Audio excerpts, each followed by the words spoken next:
అలానే గురూజీ చాలా కేర్‌లెస్‌గా ఉంటారు గురూజీ. చేసేటువంటి పనికి సంబంధించి ఒక విలువ ఇవ్వరు, గౌరవం ఇవ్వరు. కొంతమంది ఏంటంటే చాలా రిజర్వ్డ్‌గా ఉన్నట్టుగా ఉంటారు. ఎవరితో షేర్ చేసుకోరు, అభిప్రాయాలు పంచుకోరు. మరి ఈ కేటగిరీని ఎలా చూడాలి?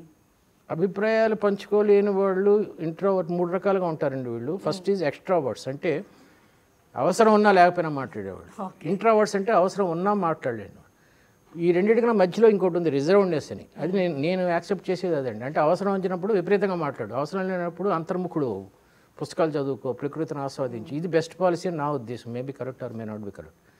కానీ ఇంట్లో కుటుంబ సభ్యులతో ఉన్నప్పుడు మాత్రం చాలా జోవియల్గా చాలా బాగుండాలండి. ఓకే. మీ ఇంట్లో ఒక చిన్న కుర్రోడు ఉన్నాడు, మీ బ్రదరు. హీఈస్ 8 years old అనుకోండి. వాడు పొద్దున్న 5 o'clock లేస్తాడు, కొంచెంసేపు ప్రార్థన చేస్తాడు, 6 o'clock స్నానం చేసేస్తాడు, అమ్మకి బ్రేక్ఫాస్ట్ దగ్గరికి వెళ్ళి కబుర్లు చెబుతూ బ్రేక్ఫాస్ట్ చేస్తాడు, రూమ్ అంతా నీట్గా ఉంచుకుంటాడు, తన పని తను చేసుకుంటాడు, సాయంత్రం నీతో కలిసి టీవీ చూస్తాడు. ఇలాంటి బ్రదర్ ఉంటే బాగుంటుందా బాగోదా ఇంట్లో? అది మీరే అయితే ఇంకా బాగుంటుంది కదా.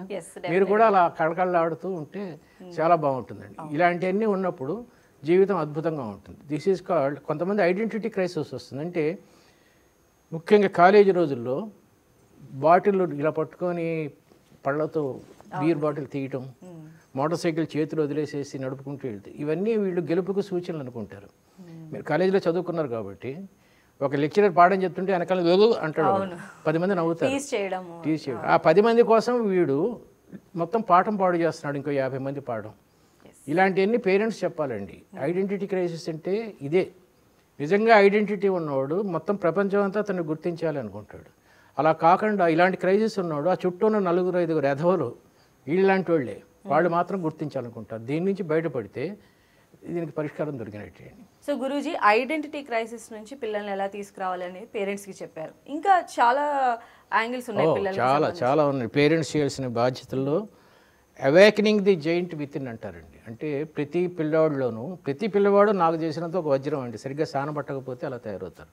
నేను క్లాసులో కూడా చెప్తూ ఉంటాను, 10 మంది ఒసామా బిన్ లాడెన్ ఉంటారు, 50 మంది అబ్దుల్ కలాంలు ఉంటారు.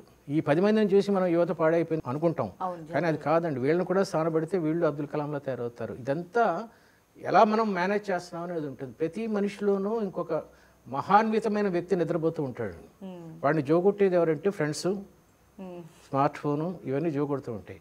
వాడిని నిద్ర లేపాలి, వాడిని నిద్ర లేపాలి. ఆ పని పేరెంట్స్ చేయాలి. దీనికి ఒక కథ చెప్తాను. ఒక కుర్రవాడికి మార్కులు సరిగ్గా రావట్లా. మార్కులు బాగా రావాలంటే ఏం చేయాలి అని చెప్పి ఆలోచిస్తుంటే కాబట్టి ఒక విషయం తెలిసింది. ఒక అడవిలో ఒక తాయెత్తు ఉంది ఒక మనిషి దగ్గర. ఆ తాయెత్తు కానీ కొంచెం నీళ్ళలో కలిపి తాగేస్తే అద్భుతమైన మెమరీ వస్తుంది. ఆ తాయెత్తు కోసం వెళ్తాడు. వీడు వెళ్ళేసరికి చీకటి పడిపోతుంది. పడుకోమంటాడు ఆ మహర్షి ముని. పడుకోమన్నప్పుడు రాత్రి అసలు లేట్గా వెళ్ళింది కూడా పడుకుందామని.